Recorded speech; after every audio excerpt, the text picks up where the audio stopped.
Good afternoon, everyone. Welcome to our third waste webinar / first ever panel discussion. My name is Yining Su. Joining me today as the moderator of the session is my colleague Sheridan Kelly. Gurru is a trusted waste operation expert. We tell the story behind the numbers, bring real-time transparent data together with deep waste and cleaning industry expertise. Waste is our focus, while sustainability is our mission. Today, we'll be diving into using reliable reporting and data assurance for better ESG compliance results. In short, how to get 5 or more stars. We're pleased to introduce our panelists today, Kyle Sawyer, the Technical Officer at NABERS, Stephen Pringle, the Head of APAC at GRASP, Dr. Jane Harris, Senior Manager of Sustainability at Vicinity Centers, and Parag Singh, General Manager at Dexus. A couple of housekeeping rules before we start. If you look in the chat, you'll find bios on all our speakers. If you have any questions for our panelists, please use the Q&A function and let us know who the question is for. All right, let's dive in. So first question for Stephen and Kyle. What is GRASP and NABERS in just one sentence, and what 5 stars or more stands under each framework? Oh, would you like to go first? Sure. Thanks, Stephen. So NABERS is a building operation performance rating system, stands for National Australian Built Environment Rating System, and NABERS Waste tracks your waste management performance inside the building footprint. 5 stars is basically an excellent performing building, and 6 stars would be market leading. Okay, so I'll try to keep it short, one sentence. GRES, we act as the middleman between institutional investors and managers for real estate and infrastructure and sustainability reporting. And 5 stars, pretty easy. If you finish in the top 20% of GRES assessments, you will get 5 stars, top 40%, 4 stars, and so forth. Those rating, well, the GRES rating system isn't one in itself the best way to understand sustainability performance, and that's where we have our peer groups and our underlying scores come in really handy for investors to make those extra decisions. All right. I think one question many of our audience wants to know is how Australia is performing comparing to the rest of the world. So if we look at the GRASP annual report from last month, we'll see that Oceania office sector, which is this graph shows consistent and seems quite healthy uplift in diversion since 2022, which is not reflected in other sectors or other regions.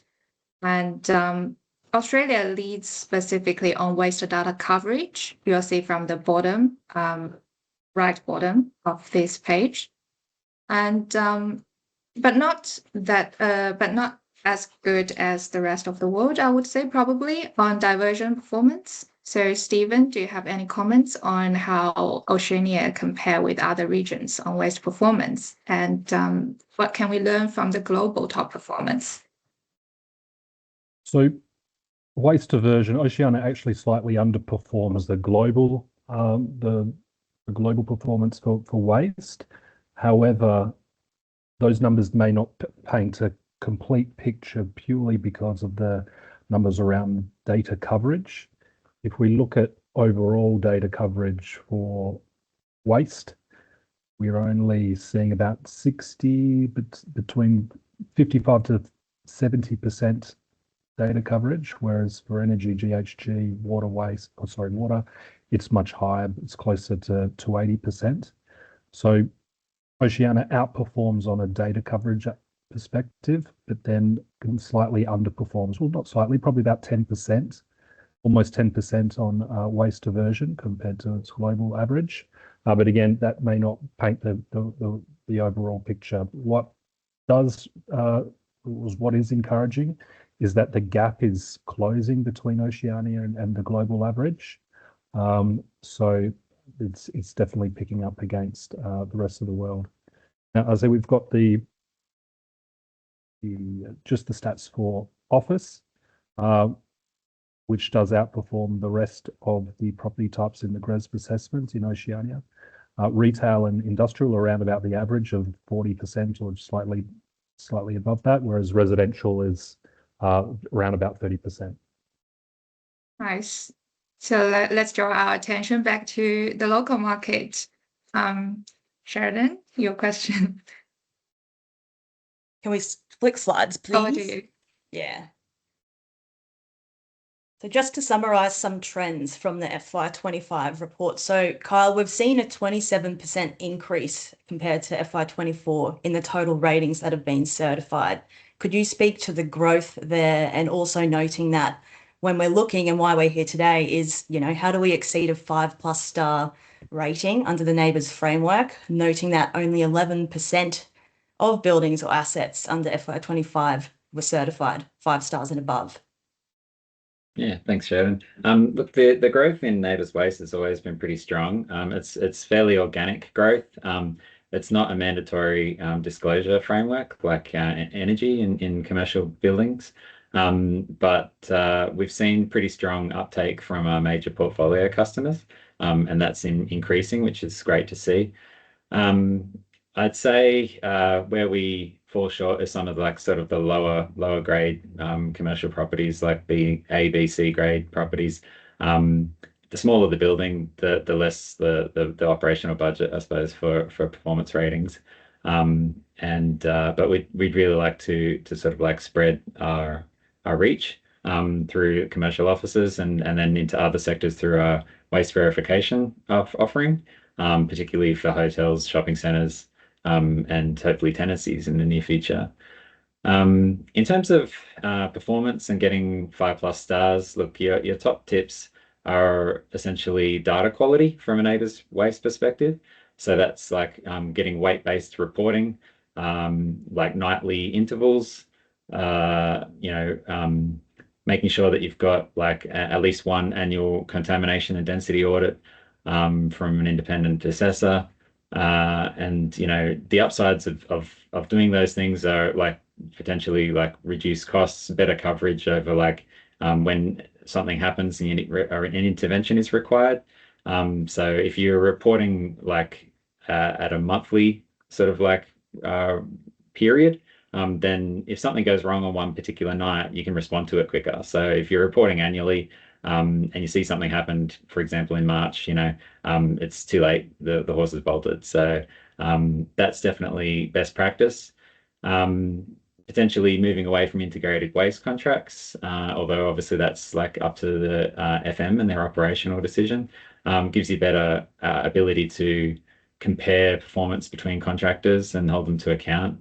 We also have some of the basics in terms of getting them right, engaging with your tenants, making sure that source separation is happening properly, contamination is managed and kept at a minimum, and then potentially moving into the material recovery side of things. NABERS Waste has a growing set of circularity metrics where you look into your supply chain, and that gives you a little boost for your score. And if you are at the 5+ end of the sector, then you'll probably be looking into that as well. Perfect. And would you have any tips in terms of the data quality? Because I think a big one here is, yes, we need the actual weights as part of that first step, the weight verification, but also the secondary source, the bin count reconciliation. So any tips for the ad hoc services there that are streamlined? So batteries, e-waste, polystyrene, soft plastics. Yeah, the same applies, but definitely with those odd ad hoc smaller systems, they might not, the contractors might not be used to delivering weight-based data in the same way that the major suppliers are. So I guess pressing them for that's your need as their customer, and making sure that the data is delivered in a way that's legible for our program. So it's based on actuals where possible. And where it's not, it's acknowledged. So actual lifts is better than just the contracted number of bins collected, and actual weights is best. So if you've got actual weights, preferably to the nearest kilo.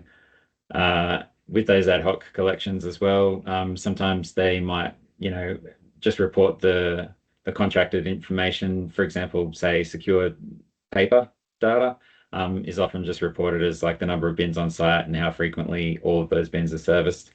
But some of the more responsive contractors are starting to report weight-based and actual lifts. So with that verification side of things, getting somebody inside building management to arrange for independent validation of those results, doing your own internal bin counts, for example, having your cleaning team weigh those bins before they're serviced, generating your own data really gives you a strong starting point for holding those contractors to account for when they miss a month of actual data delivery, or if their results vary wildly from the ones that you've measured on site. Yeah, and that ties into data validation as well and the integrity. And one of the big changes there is part of the version 2.1 rulings that were released in June this year. So a big question there is around the changes to external bin weighing. Do you want to speak to, why they're these changes? Essentially, historically we would accept bag weight data, aggregated bag weight data at tenant level.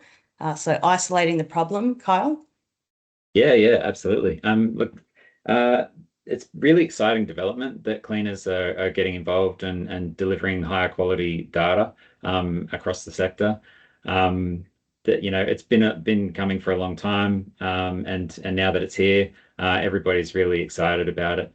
Getting tenant by tenant nightly weights is a huge boon to facility managers, finding out where all the waste is being generated, being able to compare tenants and have competitions inside your building, and essentially like trace contamination events even back to their source. It's all really powerful for driving interventions. But what we saw, and we were initially excited to include it as part of our base building rating, but what we saw over time was that for reasons of like cutting costs, once that tenant by tenant data was available, building operators started to remove the base building aggregated weight from their reporting, and where it was present, we saw over time a gradual trend towards a drift between that bag by bag data in aggregate and the bin data at the base building level. And essentially, it was determined that the sheer number of human touch points meant that there's more room for error in that bag by bag data when aggregated across the building. So where there is a base building measurement, it can be triangulated against the contractors external to the building or the cleaners internal to the building at the tenant level. And it really gives you a healthy viewpoint of exactly where a particular data source might be incorrect. And so we saw that it was essentially not useful for a base building rating, and we insisted upon those base building measurements to be the source of base building rating starting from June this year, with a 6-month grace period. So that expires at the end of this calendar year. And after that, we expect to see base building bin weights for a base building rating. However, we are really excited to continue to use that really good weight data that's being collected at the tenant level, very granular and very useful for intervention, to basically inform tenant verifications when people register for those. So. Perfect, thank you. So speaking of good data assurance and high standards, we have Vicinity Centres here, who has been named the GRASP regional leader for many years in a row. And also Dexus consistently ranks among the top performing portfolios across all NABERS categories, especially in waste ratings. Dexus has also achieved an average of 4.2 stars across 32 office assets in financial year 2025, which is quite impressive. So both Jane and Parag, what is the materiality of waste management in sustainability for Vicinity Centres and Dexus? starting from Jane. Sure. Please. Okay. So Vicinity has conducted materiality assessments and circular economy and resource efficiency are key themes that come out as being very material to our stakeholders. And so, and also, I mean, waste is very visible at our centres. We're handling large volumes, and so we do invest a significant amount of time and money in our waste management practices. And we do recognise that efficient management of waste and higher diversion results in, you know, obviously lower costs for us as a business. And so we definitely have this as a very high priority area in terms of working with consultants and our tenants to impact on our waste streams. We've also developed a circular economy strategy, which we developed a couple of years ago, and in that we identified that food waste is probably one of our more material sources of waste to landfill, and so focusing on trying to divert more of that waste as part of our circular economy strategy is a key area of focus for us. And obviously for years we've reported on waste volumes and diversion rates in both our annual report and in benchmark tools like GRESB, and so we're very much about transparency and accountability around our waste streams. Thank you. And Parag? Thanks, Ining. So we have a three-pronged strategy at Dexus, which has three pillars: climate action, customer prosperity, and enhancing community. And waste sits in both climate action and customer prosperity. And from a customer prosperity perspective, say waste is one area where the tenants and occupants of the buildings contribute a lot more to that emission stream. In terms of our materiality across our emission stream, scope 1, 2, 3, waste is about operational waste is about 10%. So it's a material emission. And also, I guess, circularity is one of our foundational pillars in the strategy. So delivering waste efficiency to customers is a key priority for Dexus. And we do, as we said, we do focus on indoor environment and waste as a customer prosperity pillar that can directly be measured and deliver savings, emissions reductions, and comfort conditions to tenants. The reason we have been doing this is there's a cost reduction as well to the business and generating more efficiency and cost recovery from the tenants. So we have embarked on a few initiatives, like we have done tenant level waste measurement and verification now, and we'll soon release towards the end of the month entire portfolio tenancy reporting to all tenants. We also measure that across the building and we rank tenants, and there's a lot more engagement. We do like workshops, training sessions, as well as trying to find ways of improving tenant total waste reduction as well as recycling rate improvements. So in theory, yes, it's user pays principle. We want the tenants to pay the right amount and recoverables for the service rather than an average on their NLA across retail, office, and any other asset class. Waste also forms part of the circularity mix. So as we were discussing previously, circularity for us is from inception of a new building design, what goes into the building, what goes into the fit out, and the operational waste spectrum.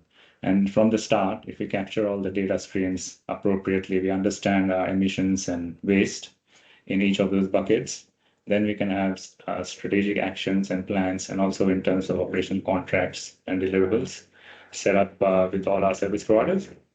With the data platforms as well, it's helping us drive those two key KPIs, total waste reduction and recycling rate. So on the Gurru platform, for example, setting up those targets for each of the sites, on a daily basis, people can see how those two KPIs are tracking. So that's sort of trying to drive a substantial engagement across our customer base, drive circularity outcomes and cost reductions for the business. So that's sort of our goal. And 4.5-4 was our target last year. So we achieved 4.2 star. It was a substantial effort, but waste is one of those things across energy, water, IE, and waste that you need the customers and tenants buy-in. Most of the other stuff can happen back of house. So to Kyle's point, everything Kyle said needs to happen, but also there's a substantial policy lever. So in Australia, the two things we lack is we don't have the end facilities that can recycle waste in Australia to a higher level. We don't have policies that actually mandate manufacturers and packaging companies to think of circularity in when they do stuff. So it's left to the property owners or commercial companies to deal with the waste. But even if we send waste offsite, as you know, many of the streams don't genuinely get recycled. And upstream as well, the kinds of stuff that the companies or manufacturers are doing are not appropriate for recyclables or circularity. So that's sort of the broad challenge we're all trying to face. Thank you. So, Parag, you did mention about retail sector tenant reporting. Jane, do you have does Vicinity Centres have any plans in terms of tenant reporting or tenant waste data sharing?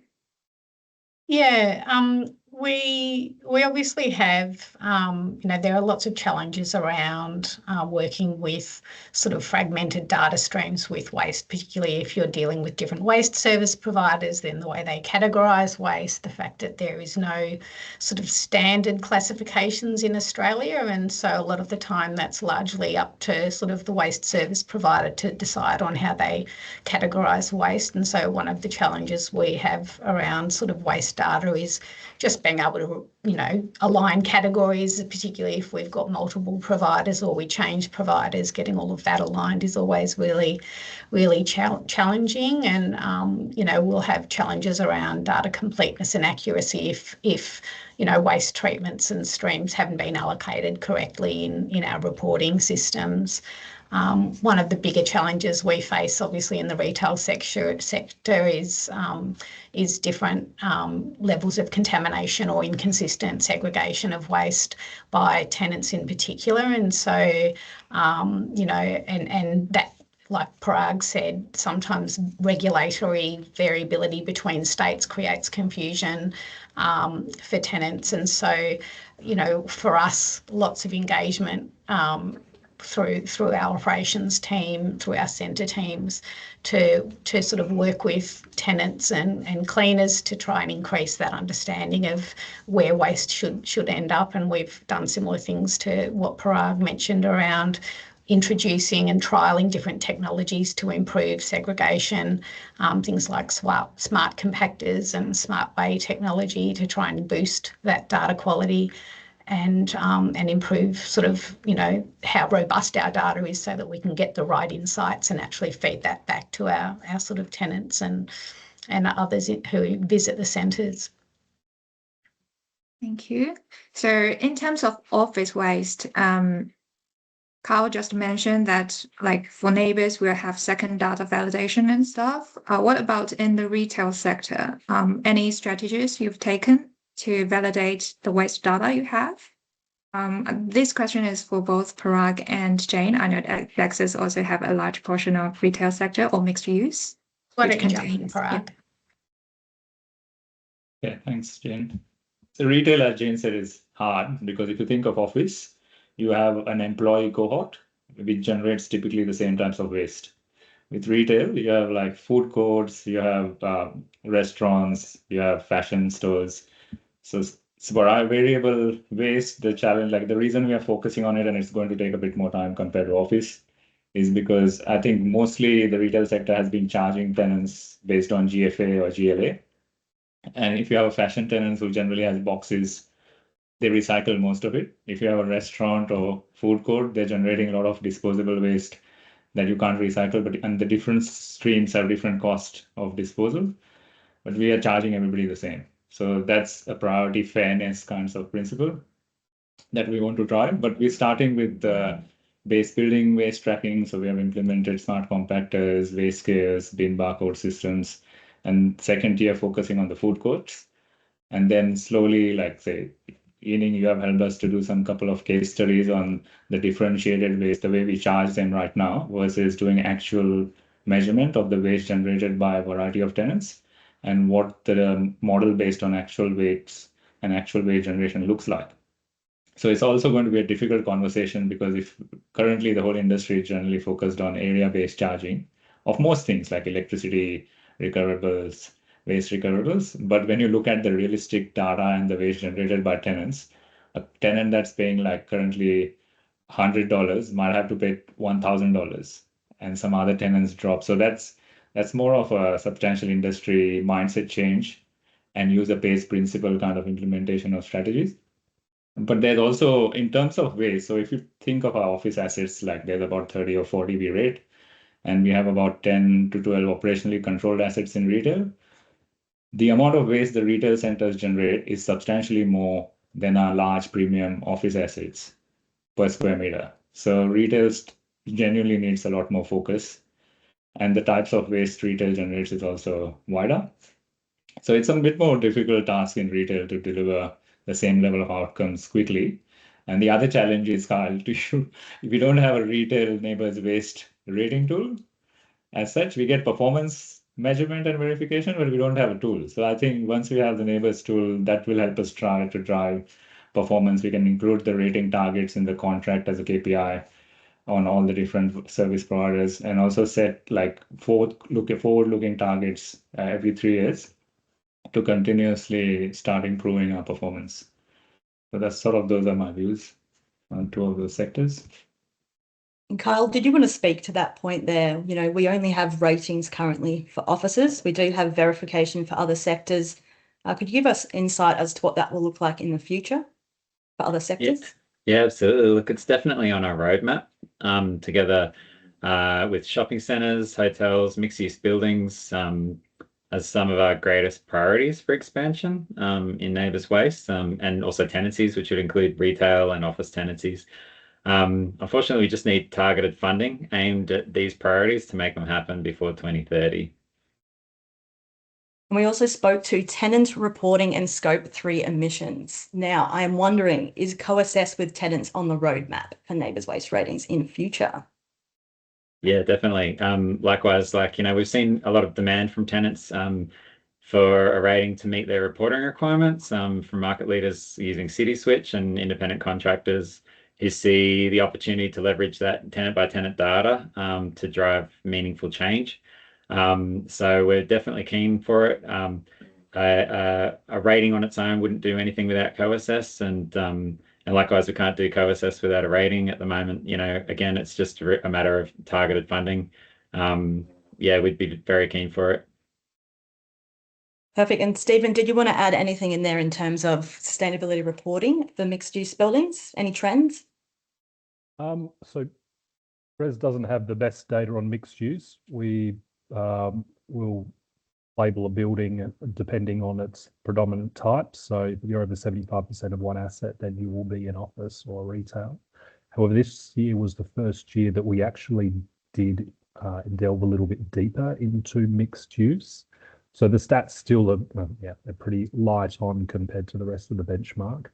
But what we did see is that mixed use did significantly underachieve on waste diversion compared to the global average of 42%, and the mixed use was around about 24%. So again, I'll caveat that with the data's not as good as what we would hope. But what would just want to get another point across is around trends. If we look at your data coverage for waste, we're still under on the global average, under what probably water, GHG and energy was 5-6 years ago. Now, but having said that, it is increasing a lot faster than the others because the others are a lot more established, and by having the others a lot higher data coverage, we're able to, for next year, and we'll soon be announcing this, and it hasn't got to the market yet, our GHG and energy will be looking into more of the actual performance on an intensity metric. And so that's really going to be a big change of GRES of rewarding performance. And waste and also water aren't there yet, but as the data coverage of the actual quality of data improves, then the roadmap will really look at, okay, what's happening for waste and water, and how do we reward performance and assess it. On I had that a good point on mixed use. So the challenge I see with mixed use is we have a few assets. So as an example, we have a retail shopping center, 2 office towers, and 1 apartment block in the same precinct. The office buildings and the retail are managed by Texas, and they're on a commercial waste contract, like typically all the commercial buildings are, but the apartment block is a strata plan with its own management committee. We don't have any influence, and they're council pickups. So those kinds of setups obviously create a challenge. The council is not sending us any information or data.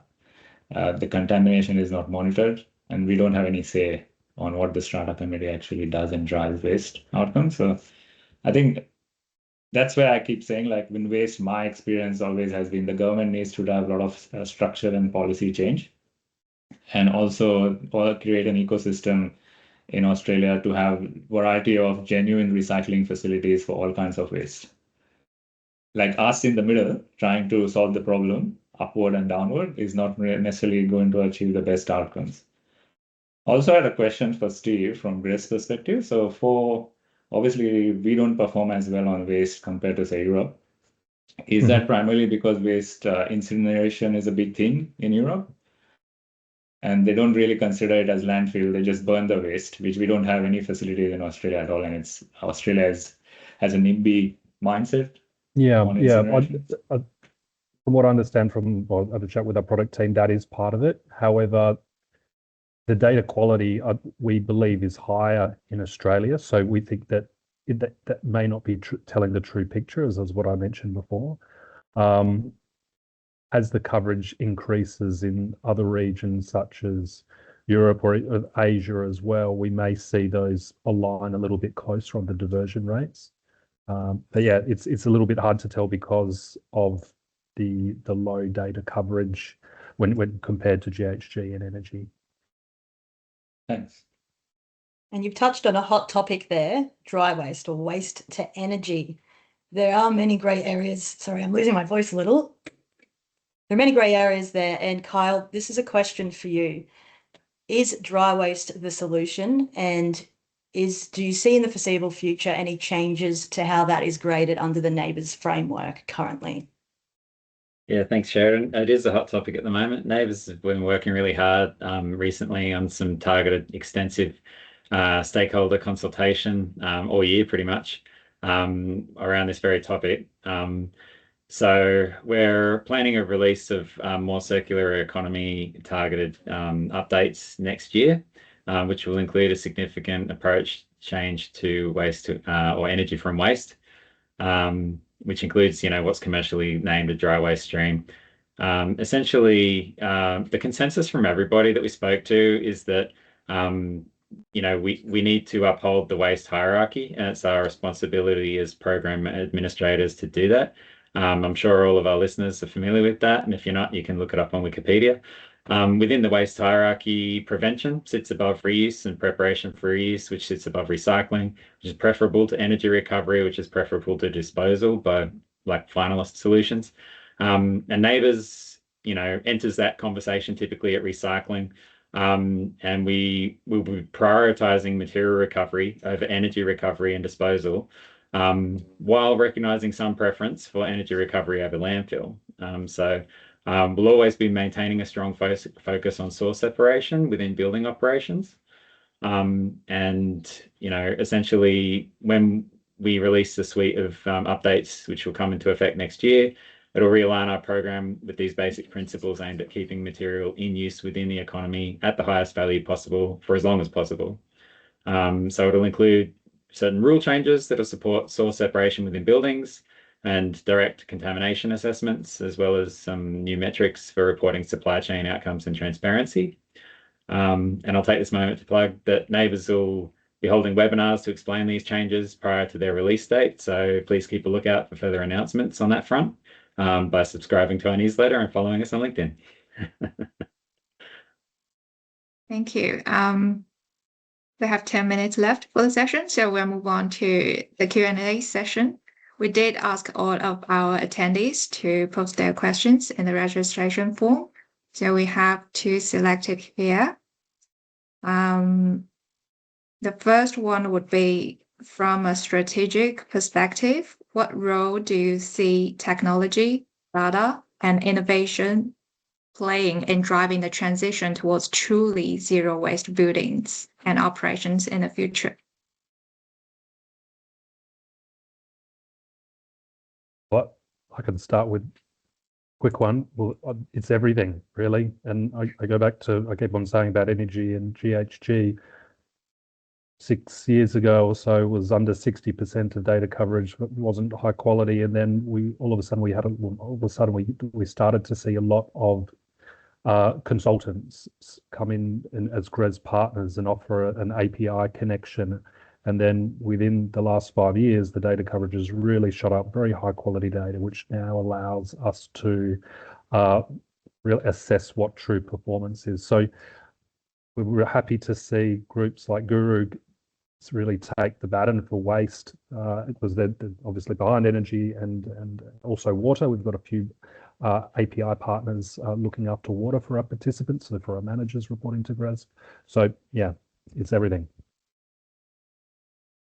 Yeah, I agree. I think from a NABERS waste perspective, driving actual data over the last decade has been really significant, and we've seen fantastic uptake in commercial office sector. We want to see that spread to other sectors across the built environment, and people can use our verification tool if they want to start using the NABERS methodology in their sector.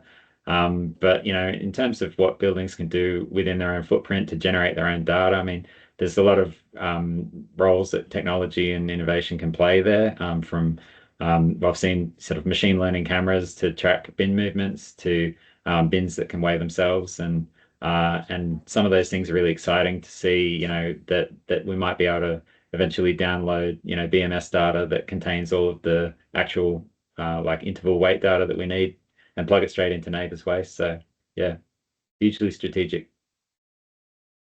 Which, as you've just touched on then, that's essentially bridging the gap as well for external weighing as part of the new rulings that were released. Yeah, absolutely. Yeah. And like, being able to generate your own independent data means that you can cross-check with your contractors, and also demanding from your contractors that that's the kind of data quality that you're looking for as a customer, and voting with your feet if somebody else has got it and you don't. And yeah, I just think like what you measure can be managed, and what you don't can't.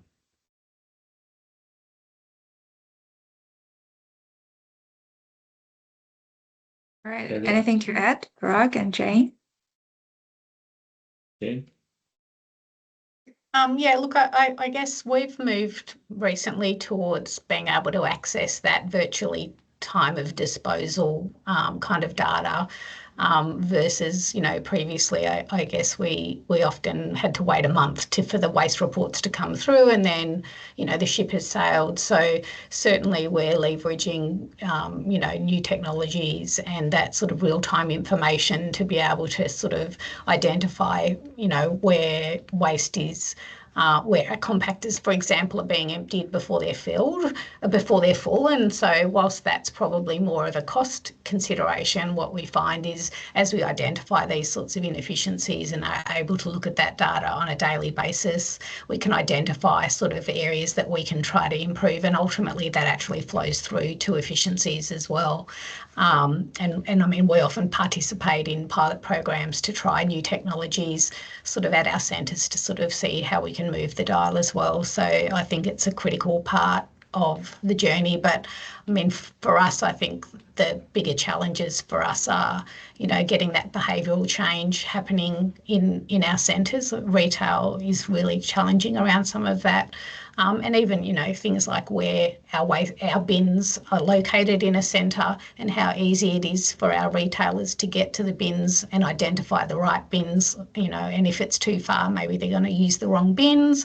So I think behavioural change and that sort of communication piece and continually getting the message out, not only to our tenants, but also to our centre teams around what's working and what's not and how to keep adjusting. I think that's a big part of the picture as well. Technology, I can't see that entirely solving it. Yeah, and to Carl's comment, what we can't measure, we can't manage and improve. So I guess like a long time ago, industry just used to do contracts based on number of bin pickups every week. Doesn't matter if 75% of the bin is just air.